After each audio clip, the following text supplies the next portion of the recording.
আল্লাহ রসুলের একজন সাহাবী হযরত খাব্বাব রাদিয়াল্লাহু তাআলা আনহু রসুলকে অত্যন্ত ভালোবাসত, অত্যন্ত মহাব্বত করত।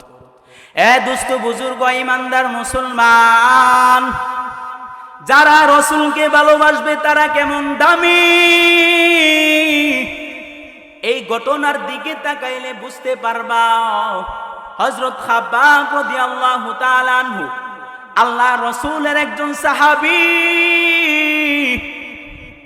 সে যখন মুসলমান হয়েছে, আল্লাহর রসুলের পক্ষ থেকে যখন কালিমার দাওয়াত দেওয়া শুরু করেছে, বন্ধু আল্লাহর পয়গম্বরের দাওয়াতগুলো মানুষের দ্বারে দ্বারে নিয়ে যায়।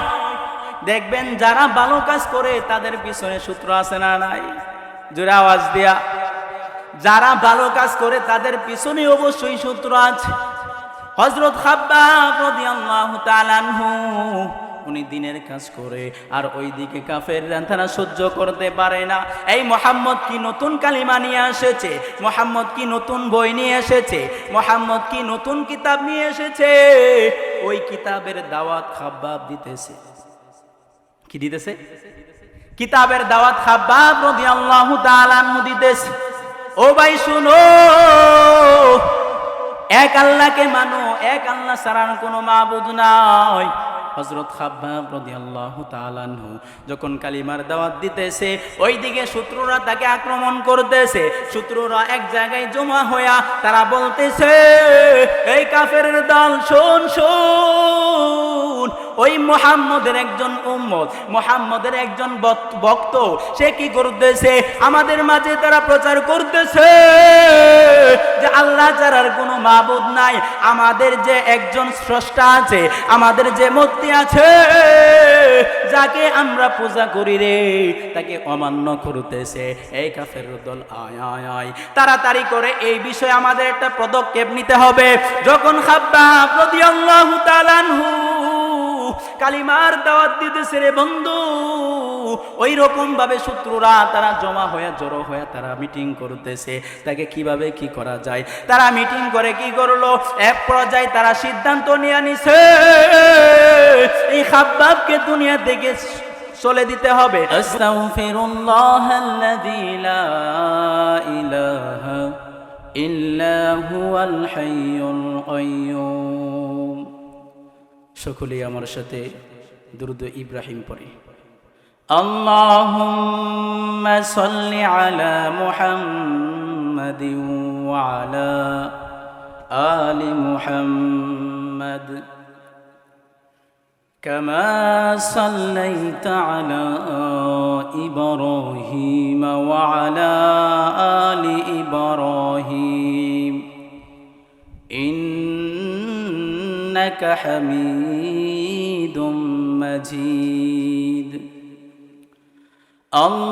আল্লাহুম্মা বারিক আলা মুহাম্মাদিন ওয়া আলা আলি মুহাম্মাদ কামা সাল্লাইতা আলা ইব্রাহিম ওয়া আলা আলি ইব্রাহিম ইন্নাকা হামিদুম মাজিদ।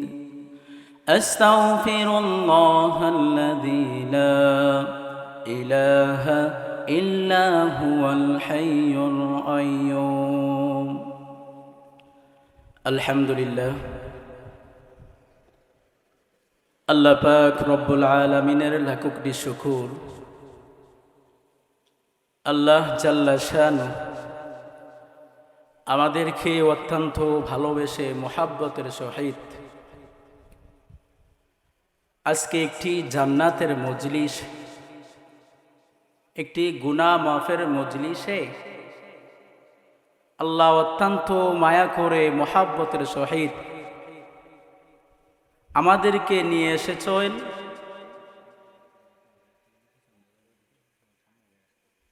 ঠিক আছে, আল্লাহ আমাদেরকে মেহেরবানি করে নিয়ে এসেছেন, এই জন্য অন্তরের অন্তরস্থল থেকে শুকরিয়া আদায় করে আলহামদুলিল্লাহ।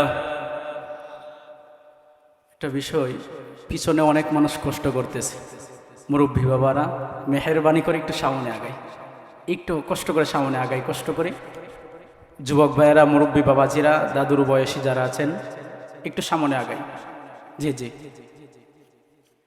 দেখেন দুস্থ বুজুর্গ, আমি প্রায় সময় একটা কথা বলে দেখি, একটা মানুষ ইচ্ছা করলে গুনাহ থেকে বাঁচতে পারে না আল্লাহ পাক রব্বুল আলামিনের হুকুম ব্যতীত। পারে কি? কখনো।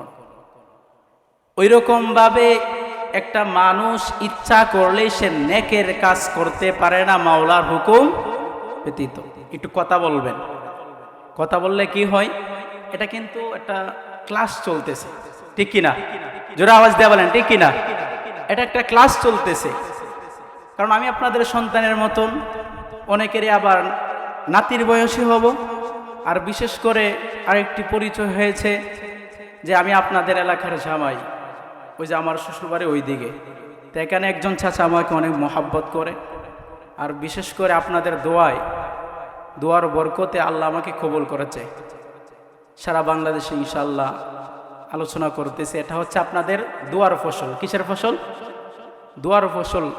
কারণ বাবা আমার কোনো এলেম কালাম নাই, শুধু এই যে মুরব্বীদের বরকতে। যাই হোক, দেখেন একটা মানুষ ইচ্ছা করলেই সে নেকের কাজ করতে পারে না আল্লাহ পাক রব্বুল আলামিনের আদেশ ব্যতীত। তো দেখেন আমাদের মধ্যে অনেক মানুষ আছে, তাদের ইচ্ছা ছিল যে আজকের যে মাহফিলটা চলতেছে, এই যে চরপাড়া আজকে যে মাহফিলটা চলতেছে, অনেক হুজুররা এসে আলোচনা করবে। হাই হাই, হুজুর আলোচনা করছে তো করছে রে। হুজুরের একটা হাদিস যখন রাসূল সাল্লাল্লাহু আলাইহি ওয়াসাল্লামের একটা হাদিস বলছে তো বলছে রে, আর আমি বান্দাই আমার কলবের মধ্যে ফিট করব তো করবই রে। কিন্তু তার মনে আপ্রাণ চেষ্টা ছিল, ইচ্ছা ছিল, হাই হাই সে ওই হাদিসের আমলগুলা যা হুজুররা তাদের মুখ থেকে শ্রবণ করবে আমি শুনবো এবং আমল করব, তার কি ছিল? ইচ্ছা ছিল। কিন্তু আজকে দেখেন হয়তো উনি অসুস্থ হয়ে পড়েছে, হয়তো বিছানায় শুয়ে আছে। তাহলে তার কি ছিল? ইচ্ছা ছিল, কিন্তু আল্লাহ তাকে কবুল করে নাই। একটু আওয়াজ দিবেন, কবুল করছে? কিন্তু হাই হাই একটা পাপিষ্ট বান্দা, সে চিন্তা করেছিল আজকে যখন হাই হাই গভীর রজনী হবে, যখন গভীর রজনী হয়ে যাবে, রাত্রটা যখন নিগুম হয়ে যাবে, আমি একটা গুনাহের কাজে লিপ্ত হব। তার কি নিয়ত ছিল? গুনাহের কাজে লিপ্ত হবে। কিন্তু আমার মৌলা হাই হাই আমার দয়ার মালিক হাই হাই তার কলারের দড়ে টান দিছে তো দিছে রে। এই টান দেওয়ার কারণে সে মাহফিলে এসে উপস্থিত হয়েছে। সুবহানাল্লাহ। তাহলে এটা কার ইচ্ছা? কার ইচ্ছা? আল্লাহর। একটা বান্দা ইচ্ছা করলেই গুনাহ থেকে বাঁচতে পারে না আল্লাহর হুকুম ব্যতীত।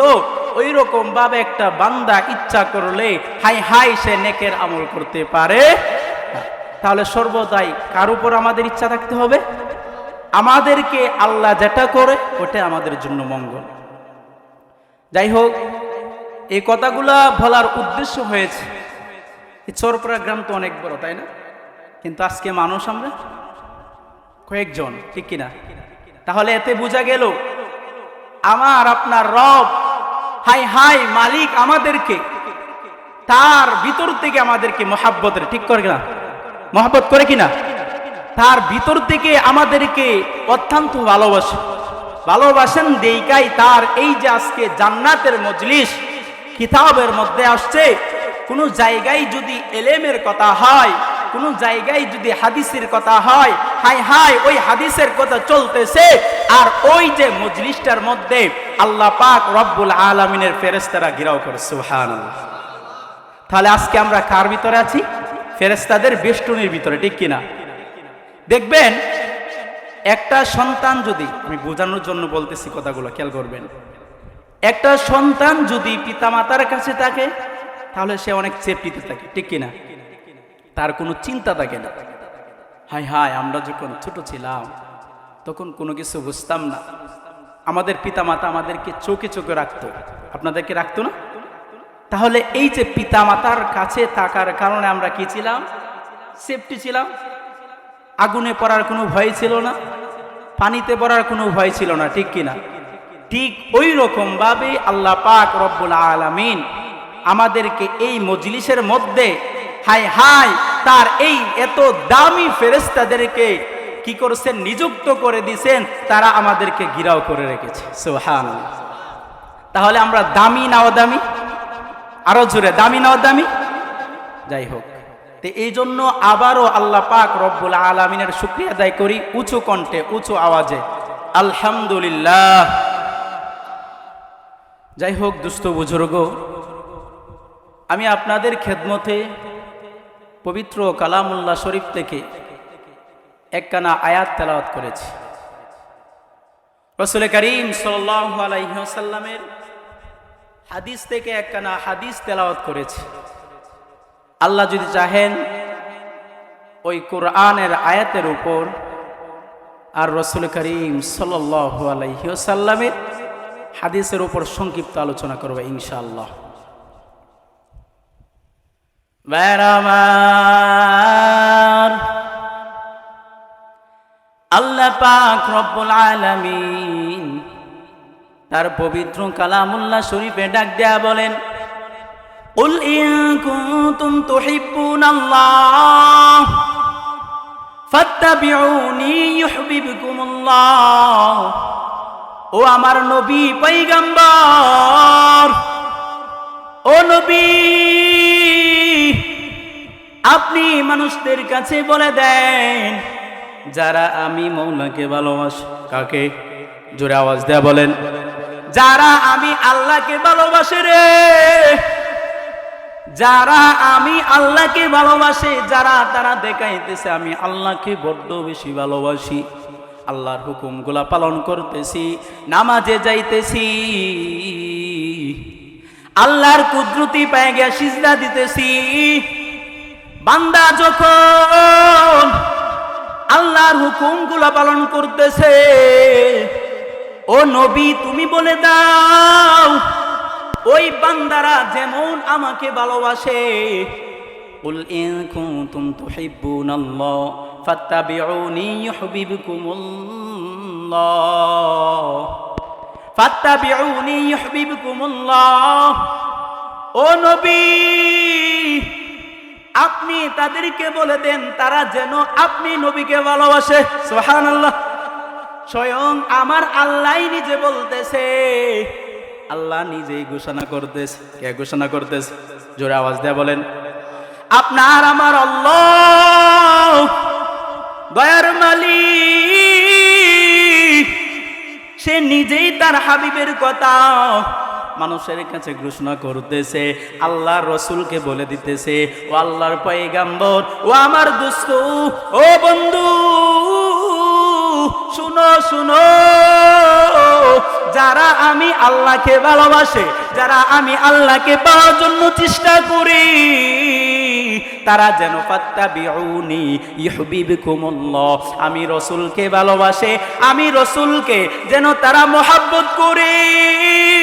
হে বন্ধু, এ নবীর আশিক, নবীর উম্মতের দল, গভীর মনোযোগ দিয়া খেয়াল করবা, তোমার আমার নবী, দয়ার নবী, মায়ার নবী, রহমাতুল লিল আলামিন, কেমন একজন নবী, দামি নবী পাইছি আপনি আমি। ওই আল্লাহর পয়গম্বর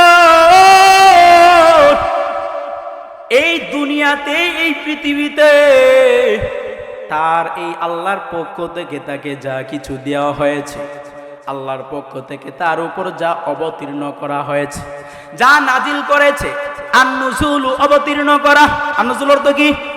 নাযালা ইয়ানজিলু থেকে আল্লাহ পাক রব্বুল আলামিন তার হাবিবের উপর যা কিছু অবতীর্ণ করেছে, ওইগুলা দাওয়াত দেওয়ার জন্য, এইগুলা মানুষের কাছে প্রচার করার জন্য রে, মানুষের দ্বারে দ্বারে আপনার আমার হাবিব, দয়ার নবী, মায়ার নবী, রহমাতুল লিল আলামিন গিয়েছে কিনা? জোরে আওয়াজ দিয়ে বলেন, গেছে কিনা? অবশ্যই গেছে। কারণ আল্লাহ নিজেই কোরআনে ডাক দেয়া বলেন, ওয়ামা আরসালনাকা ইল্লা রাহমাতাল লিল আলামিন, ও নবী আমি তোমাকে গোটা জগতের জন্য রহমত হিসেবে প্রেরণ করেছি। সুতরাং তুমি গোটা জগতের জন্য, গোটা পৃথিবীর জন্য রহমত। তাহলে আল্লাহ নিজেই তাকে কি করে পাঠাইছে? জোরে আওয়াজ দিয়ে বলেন, রহমত হিসেবে পাঠাইছে। কি হিসেবে? রহমত হিসেবে পাঠাইছে। ওই নবী আপনার আমার নবী, ওই কালিমার দাওয়াত দিয়ে মানুষের কাছে গিয়েছে। এ ভাই শুনো শুনো, আমার আল্লাহ তোমার আল্লাহ, যে মালিক তোমাকে আমাকে সৃষ্টি করেছে, যে মালিক তোমাকে আমাকে এই দুনিয়াতে পাঠাইছে, ওই আল্লাহ ওই মালিক আমি মুহাম্মদের কাছে কিছু কাজ দিয়ে দিয়েছে। সুবহানাল্লাহ। আমি মুহাম্মদের কাছে কিছু কাজ দিছে রে ভাই, ওই কাজগুলা যদি করতে পারো তোমার ঠিকানা হবে জান্নাত। সুবহানাল্লাহ। ঠিকানা কোথায় হবে? জান্নাত। আর যারা এই গুনাহকে আমল করবে রে, তাদের কোনো ভয় নাই, তাদের কোনো চিন্তা নাই, নিশ্চিত তারা জান্নাতে প্রবেশ করবে। দাখিলাল জান্নাহ, অবশ্যই অবশ্যই তারা জান্নাতে প্রবেশ করবে। আপনার আমার হাবিব, দয়ার নবী, মায়ার নবী, রাহমাতুল লিল আলামিন, সে কালিমার দাওয়াত নিয়ে গেছে মানুষের কাছে। এই রাসূল, এই জন্য আল্লাহ নিজেই বলেছে যে তোমরা যদি দামি হইতে চাও, ফাত্তাবিউনি ইউহিব্বুকুমুল্লাহ, তোমরা আমার রাসূলকে অনুসরণ করো, আমার রাসূলকে অনুকরণ করো। আমার রাসূল যা করেছে, আমার রাসূল যেভাবে আমি আল্লাহর কুদরতি পায়ে সিজদা করেছে, তুমি যদি ওইভাবে সিজদা করতে পারো, নিশ্চিত তোমার সিজদাটা আমি মওলার কাছে কবুল। ঠিক কি না? বলেন, রাসূলের থেকে কেউ দামি আছে? হ্যাঁ, দুনিয়ার কোনো মানুষ দামি আছে? কখনো না। কারণ আল্লাহ পাক রব্বুল আলামিন তার রাসূলকে অত্যন্ত ভালোবাসে। দেখেন, ভালোবাসার কারণে তাকে কি করছেন? হাবিব বলে ডেকেছেন। হাবিব, সুবহানাল্লাহ। বন্ধু বলে ডেকেছে, বন্ধু বলে সম্বোধন করেছে। তা আল্লাহ নিজেই কি বলেছেন? যারা তোমরা দামি হতে চাও। আচ্ছা বলেন, আমাদের দামি হওয়ার দরকার আছে না? আমরা সবাই তো চিন্তা করি দামি হওয়ার জন্য। এভরিথিং একটা উদাহরণ দিতেছি, যে আজকে যদি আমার একটা ছেলে থাকে, চিন্তা করি, ফিকির করি যেন আমার সন্তানটাকে ভালোভাবে মানুষ করার জন্য। ঠিক কিনা? বড় একটা কলেজে পড়ানোর জন্য, বড় একটি মাদ্রাসায় পড়ানোর জন্য, আলেম বানানোর জন্য। কারণ হাই হাই আমার সন্তানটা আলেম হইছে মানে আমি জান্নাতের টিকিট পেয়েছি। সুবহানাল্লাহ। কারণ সে চিন্তা করে এই যে আমার সন্তানটা এরকম ভাবে সে কিতাবটা পড়তেছে, আর এই কিতাবের মধ্যে কি লেখা আছে, এই যে পড়তেছে আল্লাহ তাকওয়া আছে, ভয় আছে, এই যে শিখতেছে, শিখে যখন সে মানুষের কাছে দাওয়াত দিবে, হাই হাই মানুষের কাছে দাওয়াত নিয়ে যাবে, যখন আল্লাহর ফেরেশতারা দেখবে, যখন ফেরেশতারা মালাইকারা হাই হাই যখন কাতেবরা লেখছে তো লেখছেই রে, এই যে সে কি করলো, এই যে কালিমার দাওয়াত দিছে, আর ওই মালাইকারা কাতিবুনরা লেখছে, এই যে লেখার সবটা কি পিতার নামে আসবে না? আসবে কি না? অবশ্যই আসবে। তাহলে ওই পিতা দামি না অদামি? দামি। তা আমরা সবসময় চিন্তা করি দামি হওয়ার জন্য। তা আল্লাহ নিজেই বলে দিয়েছে, যারা দামি হতে চাও দুনিয়াতে এবং আখিরাতে, দুনিয়াতে এবং আখিরাতে, এই দুনু জাহানে যারা দামি হতে চাও, তারা কি করো? আমার রাসূলকে অনুসরণ করো। কাকে অনুসরণ করেন? রাসূলকে। ভাইরা আমার, আল্লাহর পয়গম্বর, দয়ার নবী, মায়ার নবী, রাহমাতুল লিল আলামিন, উনাকে কেন বলেছেন, কেমন ভাবে অনুসরণ করার জন্য বলেছেন, ছোট্ট একটি ঘটনা বলে আপনাদেরকে বুঝাইয়া দেই। আল্লাহর পয়গম্বরের সাহাবীরা তাদেরকে কেমন ভালোবাসতো, রাসূলকে তার সাহাবায়ে কেরাম কেমন ভালোবাসতো, একটু তাকাইয়া দেখো। আল্লাহ রসুলের একজন সাহাবী হযরত খাব্বাব রাদিয়াল্লাহু তাআলা আনহু রসুলকে অত্যন্ত ভালোবাসতো, অত্যন্ত মহাব্বত করত। এ দুস্থ বুজুর্গ ইমানদার মুসলমান, যারা রসুলকে ভালোবাসবে তারা কেমন দামি, এই ঘটনার দিকে তাকাইলে বুঝতে পারবা। হযরত খাব্বাব রাদিয়াল্লাহু তাআলা আনহু আল্লাহ রসুলের একজন সাহাবী, সে যখন মুসলমান হয়েছে, আল্লাহ রসুলের পক্ষ থেকে যখন কালিমার দাওয়াত দেওয়া শুরু করেছে, বন্ধু আল্লাহর পয়গম্বরের দাওয়াতগুলো মানুষের দ্বারে দ্বারে নিয়ে যায়। দেখবেন যারা ভালো কাজ করে তাদের পিছনে সূত্র আছে না নাই? জোরে আওয়াজ দিয়া। যারা ভালো কাজ করে তাদের পিছনে অবশ্যই সূত্র আছে। হযরত খাব্বাব রাদিয়াল্লাহু তাআলা আনহু উনি দিনের কাজ করে আর ওইদিকে কাফেররা তারা সহ্য করতে পারে না। এই মুহাম্মদ কি নতুন কালিমা নিয়ে এসেছে, মুহাম্মদ কি নতুন বই নিয়ে এসেছে, মুহাম্মদ কি নতুন কিতাব নিয়ে এসেছে, ওই কিতাবের দাওয়াত খাব্বাব দিতেছে। কি দিতেছে? কিতাবের দাওয়াত খাব্বাব রাদিয়াল্লাহু তাআলা আনহু দিতেছে। ও ভাই শুনো, এক আল্লাহকে মানো, এক আল্লাহ ছাড়া কোনো মাবুদ নাই। হযরত খাব্বাব রাদিয়াল্লাহু তাআলা আনহু যখন কালিমার দাওয়াত দিতেছে, ওইদিকে শত্রুরা তাকে আক্রমণ করতেছে। শত্রুরা এক জায়গায় জমা হইয়া তারা বলতেছে, এই কাফেরের দল, শোন শোন, ওই মুহাম্মদের একজন উম্মত, মুহাম্মদের একজন ভক্ত, সে কি করতেছে, আমাদের মাঝে তারা প্রচার করতেছে যে আল্লাহ ছাড়ার কোনো মাবুদ নাই, আমাদের যে একজন স্রষ্টা আছে, আমাদের যে মূর্তি আছে, যাকে আমরা পূজা করি রে, তাকে অমান্য করতেছে। এই কাফের দল, আয় আয় আয়, তাড়াতাড়ি করে এই বিষয়ে আমাদের একটা পদক্ষেপ নিতে হবে। যখন খাব্বাব রাদিয়াল্লাহু তাআলা আনহু কালিমার দাওয়াত দিতেছে রে বন্ধু, ওই রকম ভাবে শত্রুরা তারা জমা হয়ে জড়ো হয়ে তারা মিটিং করতেছে, তাকে কিভাবে কি করা যায়। তারা মিটিং করে কি করলো, এক পর্যায়ে তারা সিদ্ধান্ত নিয়ে নিছে, এই খাব্বাবকে দুনিয়া থেকে চলে দিতে হবে, দুনিয়া থেকে তাকে বিদায় করে দিতে হবে। এই খাব্বাব রাদিয়াল্লাহু তাআলা আনহুকে, রাসূলের সাহাবীকে এই দুনিয়াতে রাখা যাবে না, কারণ সে মানুষের কাছে আল্লাহর দ্বীন প্রচার করতেছে। আমাদের বুতুকে, আমাদের মূর্তি পূজাকে আমরা যারে চষ্টা মানি, সে কোনো কিছু না রে বন্ধু।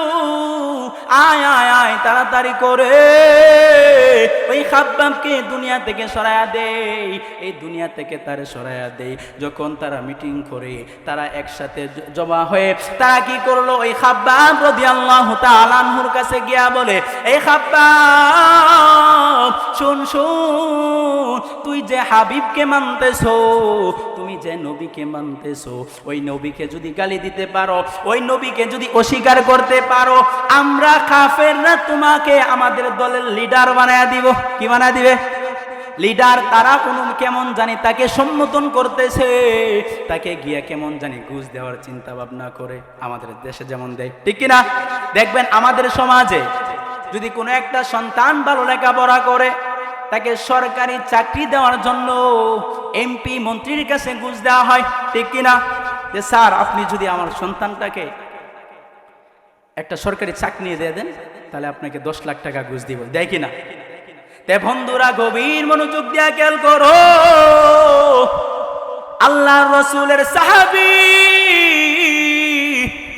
হযরত খাব্বাব রাদিয়াল্লাহু তাআলা আনহুকে সে কি করতেছে, ঘুষ দিতেছে। ডাক দেয়া বলে, রে খাব্বাব, আয় আয় আয়, তাড়াতাড়ি করে আমাদের দলে যুক্ত হয়ে যা, আর রাসূলকে যদি গালি দিতে পারো, যদি রাসূলকে অস্বীকার করতে পারো, আমরা আমাদের দলের লিডার বানায়া দিব। এই ইমানদার মুসলমান, দেখো তোমার আমার নবীর প্রতি, তোমার আমার হাবিবের প্রতি, রহমাতাল লিল আলামিনের উপর সাহাবায়ে কেরামদের কেমন ভালোবাসা ছিল, কেমন মহব্বত ছিল। খাব্বাব রাদিয়াল্লাহু তাআলা আনহু উত্তর দিতেছে, এই কাফেরের দল, শুন শুন, আমি খাব্বাবের শরীরে যতদিন পর্যন্ত রক্ত আছে রে, আমি আমার নবীকে গালি দিতে পারবো না।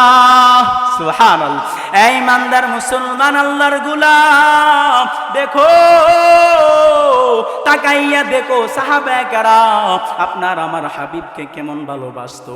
এই হাবিবকে ভালোবাসার কারণে খাব্বাব অনেক বড় দামি হয়ে গেছে। আল্লাহর রাসূলের আরেকজন সাহাবী উমর রাদিয়াল্লাহু তাআলা আনহু, যার নামটা আপনারা অনেকেই শুনেছেন, হযরত উমর রাদিয়াল্লাহু তাআলা আনহু কেমন সাহাবী ছিল, দেখেন রাসূলকে কেমন ভালোবাসতেন। আল্লাহর পয়গম্বরের দরবারে আল্লাহর রাসূলের কাছে দুইজন সাহাবী আসছে। কি আসছে? দুইজন লোক আসছে। একজন লোক মুসলমান, একজন লোক কি মুসলমান। সে মুসলমান হয়েছে কিন্তু তার ভিতরে ঈমান আমল নাই। দেখবেন নবীর জামানায় কিছু মানুষ মুসলমান ছিল কিন্তু তারা ছিল মুনাফিক। তারা কি ছিল? আরো জোরে, কি ছিল? তারা ছিল মুনাফিক। ওই আল্লাহর রাসূলের দরবারে একজন মুনাফিক মুসলিম, ওর নামে রাসূলের কাছে একটা বিচার এসেছে। একজন ইহুদিকে সে ঠকাইছে, একজন ইহুদিকে সে ছলনা করেছে। ওই ইহুদি রাসূল সাল্লাল্লাহু আলাইহি ওয়াসাল্লামের কাছে এসে ডাক দেয়া বলে, ও আল্লাহর পয়গম্বর, দয়ার নবী, মায়ার নবী, রাহমাতুল লিল আলামিন, আপনার একজন উম্মত যে মুসলমান হিসেবে স্বীকৃতি দাবি করতেছে, সে মুসলমান, সে আমার সাথে অন্যায় করেছে। ও আল্লাহর পয়গম্বর, সুতরাং আপনি এই বিচারটা করে দেন। ওই মুসলমান চিন্তা করতেছে, আমি যেহেতু মুহাম্মদের দলে আছি, নিশ্চিত বিচারটা আমার দিকে আসবে, ঠিক কিনা? কারণ দেখা যায় আমাদের সমাজের ক্ষেত্রে যদি আমরা কোনো এমপির, ধরেন এই যে কিছুদিন আগে তো নির্বাচন হয়েছে না, যদি কোনো আমরা যা এমপি আছে আমাদের এখানে দাঁড়াইছে, তার নির্বাচন করেছি, সে পাস হয়েছে, তখন আমাদের আশা থাকে কি, অবশ্যই আমরা তার কাছ থেকে কিছু পাবো, ঠিক কিনা? পাবো কিনা? আশা থাকে, স্বাভাবিক, পায়ও তো বা না পায়, কিন্তু একটা আশা থাকে যে আমরা কয়েকজন মিলে গিয়ে একটা রাস্তা যাবো, পায়ও তো বা না পাই, আশা থাকে। অথবা আমি একটা অপরাধ করছি, এমপি সাহেবকে ডাক দেয়া বলবো, এমপি সাহেব আমি একটা অপরাধ করেছি, আমাকে বাঁচাইতে হবে, আশা থাকে কিনা? ভাইরা আমার, ওই মুসলিমেরও তারও এরকম আশা ছিল যে আমি যেহেতু মুহাম্মদের দলে যোগ দিয়েছি, নিশ্চিত মুহাম্মদ আমাকে ইহসান করবে, মুহাম্মদ আমাকে দয়া করবে। এই আপনাদের কাছে প্রশ্ন করি, আমার নবী কি কারো উপর জুলুম করতে পারে? না, কখনো না।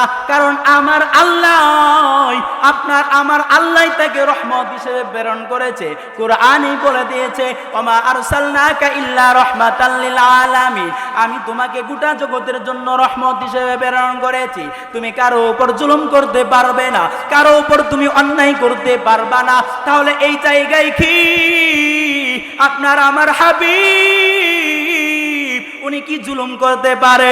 জোরে বলেন। কখনো না, উনি জুলুম করতে পারে না। যে নবী এত আখলাক, যে নবীর হাতের দ্বারাতে বন্ধু কোন অপর ভাই কষ্ট পাই না, যে নবীর টুটের দ্বারাতে, যে নবীর লিসানুন অর্থাৎ জিহ্বা দ্বারাতে কোন অপর মুসলমান কোন ভাই কষ্ট পাই নাই, তাহলে কে আমার নবী ওই মুসলমানটাকে তার পক্ষে সাক্ষী দিতে পারে, ওই ইহুদিটাকে ঠকাইতে পারে? যখন ইহুদি গিয়া ডাক দেয়া বলে, ও আল্লাহর পয়গম্বর, আমি তো শুনেছি আপনি তো আলামিন, আপনি তো সত্যবাদী, আপনি কারো পক্ষে মিথ্যা সাক্ষী দিবেন না, কারো পক্ষে আপনি মিথ্যা বিচার করবেন না। ও পয়গম্বর, আপনার এই উম্মত আমার উপর জুলুম করেছে, আমার উপর নির্যাতন করেছে, আমাকে অনেকভাবে ঠকাইছে। যখন এই কথা বলার পর রাসূল সাল্লাল্লাহু আলাইহি ওয়াসাল্লাম ডাক দেয়া বলে, ইহুদি শুন শুন, তোর কথা যদি সত্য হয় নিশ্চিত আমি মুহাম্মদ তোর পক্ষে রায় দিব। সুবহানাল্লাহ। এই ইমানদার মুসলমান আল্লাহর গোলাম গভীর মনোযোগ দিয়া খেয়াল করো। এক পর্যায়ে যখন রাসূল সাল্লাল্লাহু আলাইহি ওয়াসাল্লাম যখন দরবারে বসে গেল, বিচারে বসে গেল, সালিশে যখন বসে গেছে, দয়ার নবী মায়ের নবী রাহমাতুল লিল আলামিন যখন বিচার করতেছে, একরকম ওই ইহুদির পক্ষে বিচার চলে গেছে। ওই মুসলমান ডাক দেয়া বলে, না না না, আমি এটা মানতে পারি না, কারণ আমি তার দলে যোগ দিয়েছিলাম। মুহাম্মদ আমাকে খাতির করে নাই, মুহাম্মদ আমাকে সে ইহসান করে নাই। এই বিচার সে না মানতে পেরে হযরত উমর রাদিয়াল্লাহু তাআলা আনহুর কাছে গিয়া বলে, এ খলিফাতুল মুসলিমিন, এই উমর শুনো শুনো, তোমার কাছে একটা বিচার নিয়ে এসেছি, তোমার কাছে একটা নালিশ নিয়ে এসেছি। শুনো, এই যে তোমার নবী পয়গাম্বর দয়ার নবী মায়ের নবী রাহমাতুল লিল আলামিন একটা বিচার করেছে, এই বিচারটা আমার কাছে সহ্য হয় নাই, আমি মানতে পারি নাই, সুতরাং তুমি এই বিচারটা কেমন জানি সংশোধন করে দাও। হযরত উমর রাদিয়াল্লাহু তাআলা আনহু ডাক দেয়া বলে, এই শুন শুন, আমি উমর যদি বিচার করতে হয় তাহলে একটু ওয়েট করে, একটু দাঁড়া, আমি উমর তোর জন্য বিচার করব। হযরত উমর রাদিয়াল্লাহু তাআলা আনহু কি করলো, ঘরের ভিতরে গিয়ে কামরার মধ্যে গিয়া সে কি করলো, তার তরবারিটা আনলো, তার তরবারিটা এরকম ভাবে টান দিয়ে বের করে ওই মুসলিমের কি করলো, খল্লাটা ফালাইয়া দিল। সুবহানাল্লাহ। এই ইমানদার মুসলমান আল্লাহর গোলাম উমর ডাক দেয়া বলে, শুনো, এই ইহুদি যে জায়গায় আমার পয়গম্বর আমার কলিজার টুকরা দয়ার নবী মায়ার নবী রাহমাতুল লিল আলামিন উনি বিচার করে দিয়েছে, এখানে আর কোনো বিচার করার অপশন থাকে না, এখানে কোনো বিচার করা যায় না, কারণ আমার নবী কারো উপর জুলুম করে না, আমার নবী কারো উপর অত্যাচার করে না, এই জন্য ওই মুসলিমের কল্লাটাকে আমি ফেলে দিয়েছি, তোমার বিচার খালাস হয়ে গিয়েছে। এই ইমানদার মুসলমান আল্লাহর গোলাম